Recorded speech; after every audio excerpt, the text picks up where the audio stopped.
Our reading this morning from the Book of Proverbs asks a rather banal question, or what seems to be anyways. Who can find a capable wife? It's almost the kind of question that, I don't know, maybe an exasperated young man might ask after a few bad dates. Oh man, how can I find a good wife who will take care of me and make me happy? But what if I told you that's not really the question that's being asked in this passage? It may be a small part of the question, but it is about so much more than that. I'm going to need to teach this morning two Hebrew words. The two words that actually begin the passage that we read this morning. Those words are eshet, chayil. Eshet, chayil. These two words are translated as capable wife in the New Revised Standard Version. It's what we're being asked who can find. But here's the interesting thing about those two words. Yes, they can be translated as capable wife, but that is about the most boring translation anyone could come up with. Let's start with the first word, eshet. Eshet is the Hebrew word for a woman. It is, for example, the word that Adam used in the Garden of Eden when he first sees Eve. He says, "This one shall be called woman," eshet. Eshet also, though, means wife, because you see, Hebrew does not have a separate word for wife like English does. So you basically have to guess based on the context whether it is a wife or a woman. So, for example, if you see the phrase Samuel's eshet, well, you would translate that as Samuel's wife rather than Samuel's woman. But when you see the word on its own, the normal practice is to translate it as woman. So the question in this passage is which case are we talking about here? Is it supposed to be a wife or a woman? It's not entirely clear. For the most part, yes, this passage speaks of this woman and what she does alone. And yet parts of the passage make it clear that she actually is married. So how are you supposed to translate it? Wife or woman?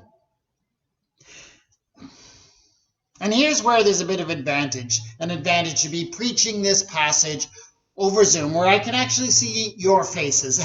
And I know right now, your eyes are kind of glassing over. Is he going to talk to us about the ins and outs of Hebrew translation, you're thinking? I didn't come here to learn a lesson on linguistics.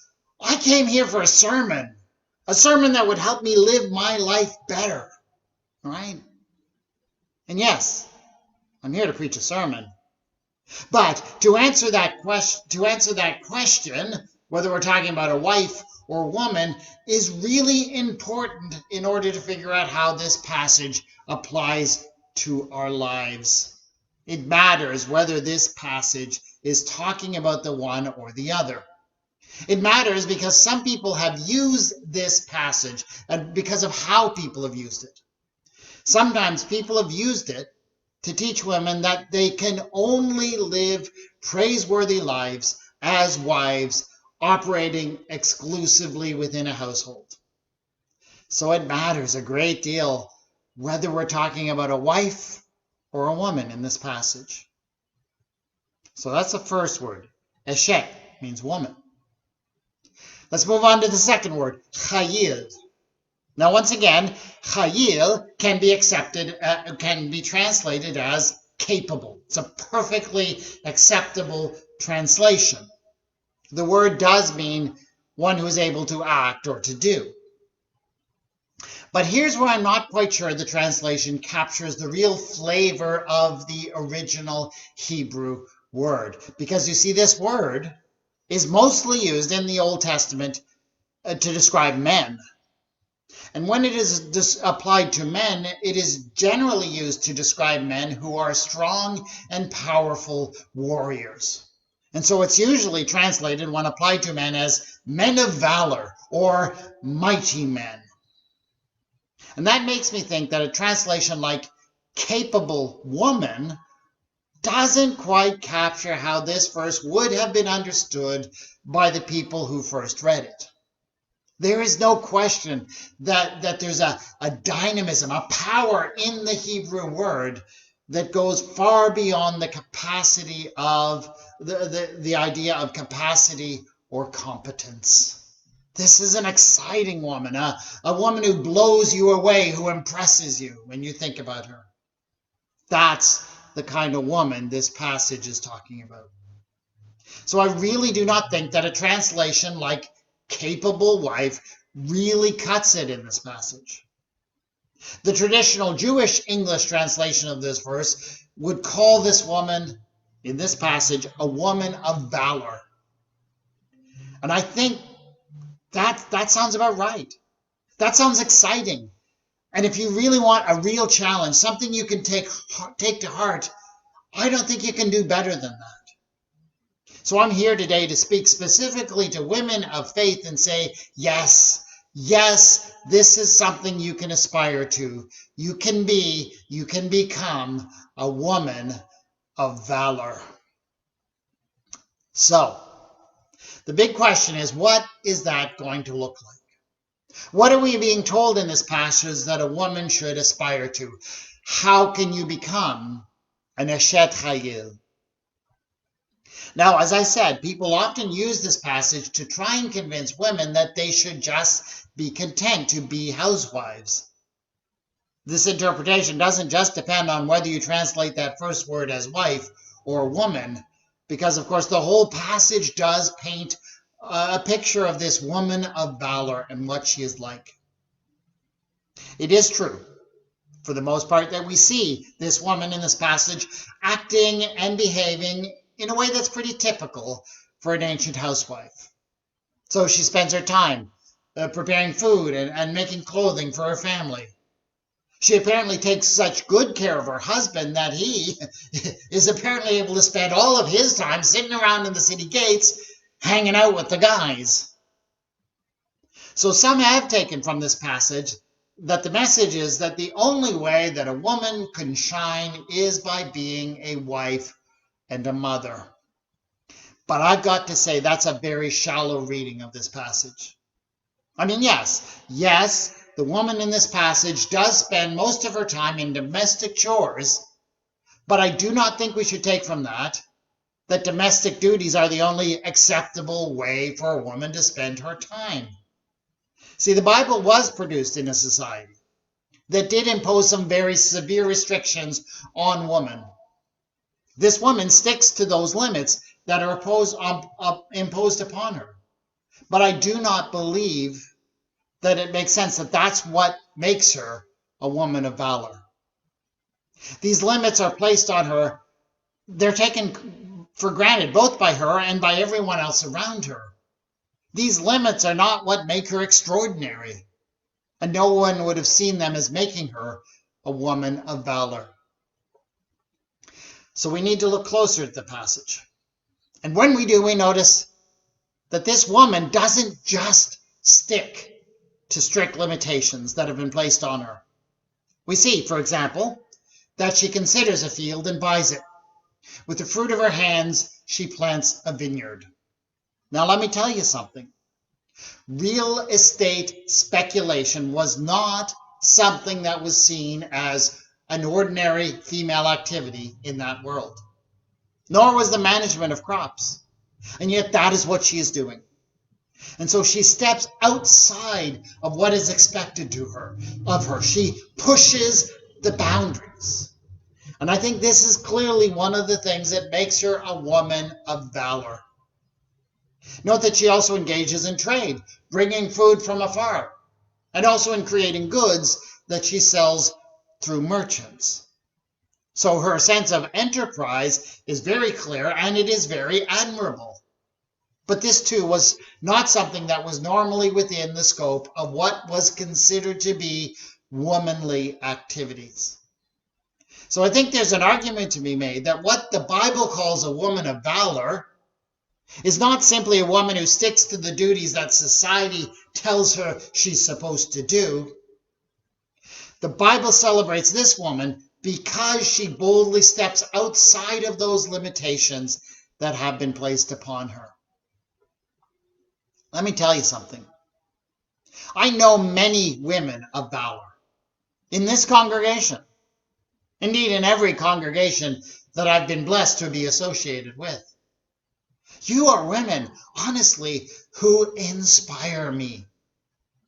Now, I know that each one of you deals with certain limitations in your life. Fortunately, we are blessed to be living in a time when women are freely able to pursue endeavors that were once denied to them. And our society is richly blessed by the contributions that come through such freedom. But still, I think we deal with certain limitations, all of us do. And women deal with expectations, for example, that have been placed upon them by others. They struggle, some of them, with lack of self-esteem or anxiety that holds them back. Others deal with physical limitations or illness. But the women of valor I see don't let these things, whatever they may be, limit them. They step beyond the bounds, and in doing so often act with excellence. And the best part is that makes being a woman of valor something any woman can achieve. It doesn't mean you have to have a certain mode of life. It doesn't mean you have to be a housewife. Nor does it mean you have to have a career. It just means you need to trust God to break through whatever barriers are holding you back. And of course, it also makes being a person of valor something that's available to any one of us. Because everyone deals with limitations of some kind or another in their life. They may be related to gender, age, infirmity, or mentality. But we've all got limitations placed on us. But God encourages us to overcome those barriers as an expression of our faith in God and our faithfulness to his calling upon us. And what's more, a reward is promised. Give her a share in the fruit of her hands, and let her works praise her in the city gates. This promise coming to us, as it does from a society that severely limited women in their scope of action, is an extraordinary statement. There's one other direction that this passage makes my thoughts go at this particular moment of time. I'm aware, I know you are too, that tomorrow our country will go to the polls and will elect the leaders that will guide our country over the next years that will no doubt be very challenging years. So I also cannot help but look at this passage this morning and ask the question, who can find a capable leader? Or maybe better, who can find a leader of valor?